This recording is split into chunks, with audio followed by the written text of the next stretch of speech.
तुम्ही घावणे, आंबोळी नक्की खाल्ली असेल, पण अशी भानोली कधी खाल्ली आहे का? चला तर मग लगेचच बनवूया. नमस्कार, सानिका किचनमध्ये तुमचं स्वागत आहे. आज आपण भानोली कशी बनवायची ते बघणार आहोत. आणि हा पदार्थ बनवताना कोणत्याही डाळी भिजत घालायची गरज नाही आहे किंवा तांदूळ भिजत घालायची गरज नाही आहे. झटपट होणारा पदार्थ आहे आणि ही भानोली तुम्ही कोणत्याही भाजीसोबत, रश्श्याबरोबर, अगदी चहासोबतसुद्धा खाऊ शकता. चला तर मग वेळ न घालवता लगेचच व्हिडिओला सुरुवात करूया. भानोली बनवण्यासाठी इथे मी वड्याचं पीठ घेतलं. आता हे वड्याचं पीठ कसं तयार करायचं ह्याचा व्हिडिओ आपला गेल्या वर्षी झालेला आहे. त्याची लिंक मी खाली डिस्क्रिप्शन बॉक्समध्ये दिली आहे, जाऊन नक्की बघा. आता ह्या पिठामध्ये आपण सगळं घेतलं आहे, डाळी घेतल्यात, मेथी दाणे घेतलेले आहेत. आता ह्या भांड्याने मी 1.5 भांडं पीठ घेतलं आहे. आता हे पीठ आपल्याला लगेचच भिजवून घ्यायचं आहे. आता पहिले आपल्याला ह्या पिठामध्ये अर्धा चमचा हळद घालायची आहे आणि चवीप्रमाणे मीठ घालून घेऊया.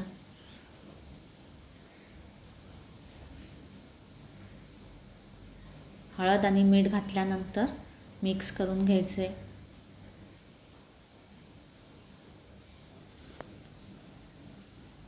आता ज्या भांड्याने मी पीठ घेतलं त्याच भांड्याने आपल्याला पाणी घालायचं आहे. आता इथे बघा, मी पहिले 1 भांडं पाणी घातलं आणि दुसऱ्या भांड्यातलं अर्धा भांडं पाणी घातलं. आता हे पीठ आपल्याला भिजवून घ्यायचं आहे. आता हे पीठ भिजवताना आपल्याला बघा जास्त घट्ट किंवा पातळ भिजवायचं नाही आहे, मध्यमच भिजवून घ्यायचं आहे. आता जे उरलेलं पाणी आहे ते सुद्धा मी ह्याच्यामध्ये घालून घेते. म्हणजे आत्ता तरी आपण 2 भांडी पाणी ह्याच्यामध्ये घालून घेतलं आहे. तर पाणी घातल्यानंतर परत एकदा मिक्स करून घ्यायचं आहे.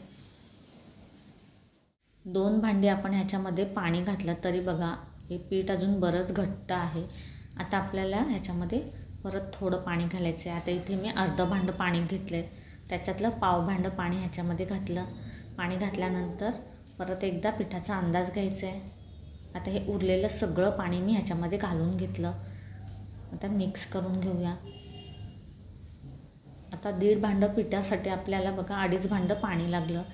आणि आता पीठ बघा मस्त असं आपलं भिजवून झालेलं आहे. आता आपल्याला ह्या पिठामध्ये एक छोटी वाटी ठेवायची आहे आणि त्या वाटीमध्ये पेटलेला कोळसा ठेवायचा आहे. आता ह्या कोळशावर आपल्याला थोडंसं तेल घालायचं आहे. तर तेल घातल्यानंतर लगेचच ह्याच्यावर झाकण ठेवायचं आहे. म्हणजे कोळशाचा धूर आहे तो पिठाला चांगला लागला जाईल आणि भानोल्यांना मस्त असा धुराचा वास येईल. आता ह्याला मी रात्रभर असंच ठेवून देणार आहे. दुसऱ्या दिवशी सकाळी आपल्याला ह्याच्यावरचं झाकण काढायचं आहे. पीठ बघा सगळं तळाला जाऊन बसलं आहे आणि पाणी वर आलं आहे. आता ही वाटी काढून घेऊया. आता हे पीठ आपल्याला चांगलं ढवळून घ्यायचं आहे. हे बघा पीठ मस्त आंबलेलं आहे. आता मला भानोल्या सकाळी बनवायच्या होत्या म्हणून मी रात्री पीठ भिजवलं. तुम्हाला जर रात्री बनवायच्या असतील तर सकाळी पीठ भिजवा, म्हणजे दिवसभर पीठ चांगलं आंबलं जाईल. आता भानोल्या बनवण्यासाठी गॅसवर तवा ठेवला. त्याच्यामध्ये आपल्याला थोडंसं तेल घालायचं आहे. आता हे तेल संपूर्ण तव्याला लावून घ्यायचं आहे.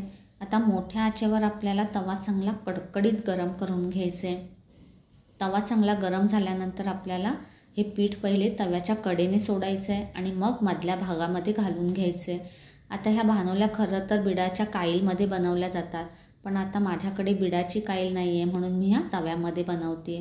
आता मध्यम आचेवर 1 ते 2 मिनिट आपल्याला हिला असंच ठेवून द्यायचं आहे. वरचा भाग जेव्हा सुकेल तेव्हा आपल्याला ती पलटी करून 1-2 मिनिटांनी बघा वरची बाजू सुकलेली आहे. आता वरून आपल्याला थोडं तेल घालायचं आहे आणि कडेने सुद्धा थोडं तेल सोडायचं आहे, म्हणजे तिच्या कडासुद्धा चांगल्या मोकळ्या होतील. आता गॅसचे आच तव्याच्या कडेपर्यंत जात नाही आहे, त्यामुळे आपल्याला तवा असा उचलायचा आहे आणि तिच्या कडासुद्धा चांगल्या शेकवून घ्यायच्या आहेत. हे बघा अशा प्रकारे आपल्याला तवा उचलून घ्यायचा आहे. आता हिच्या पहिले काविलताने कडा मोकळ्या करून घेऊया. कडा मोकळ्या करून झाल्यानंतर हिला पलटी करून घ्यायचं आहे. आता मंद आचेवर हिला 1 मिनिटभर चांगलं शेकवून घेऊया. आता घावणे किंवा भानोली काही जण बघा अशी पलटी करून घेत नाही, एकाच बाजूने शेकवून घेतात, पण इथे मी हिला दोन्ही बाजूने चांगली शेकवून घेतली आहे. आता हिला काढून घेऊया. आता हिला मी एका जाळीवर काढून घेतलं. आता दुसरी भानोली करताना सुद्धा आपल्याला गॅसची आच मोठीच करायची आहे आणि मोठ्या आचेवर आपल्याला पहिलं तेल घालायचं आहे. तेल घातल्यानंतर तव्याच्या कडेने पहिलं पीठ आपल्याला घालून घ्यायचं आहे आणि मग मधल्या भागात घालून घ्यायचं आहे. पण पीठ घालताना आपल्याला तवा चांगला कडकडीत गरम करून घ्यायचं आहे. जर तवा गार असेल तर भानोलीला किंवा घावण्याला जाळी पडत नाही, म्हणून तवा गरम करून घ्यायचं आहे. आता इथे आपली दुसरीसुद्धा बनवून झाली आहे.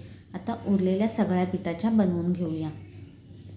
तुम्हाला जर आजचा व्हिडिओ आवडला असेल तर व्हिडिओला लाईक करा, शेअर करा आणि असे छान छान पदार्थ पाहण्यासाठी सानिका किचनवर जर नवीन असाल तर नक्की सबस्क्राईब करा. भेटूया अशाच एका वेगळ्या व्हिडिओमध्ये. तोपर्यंत धन्यवाद.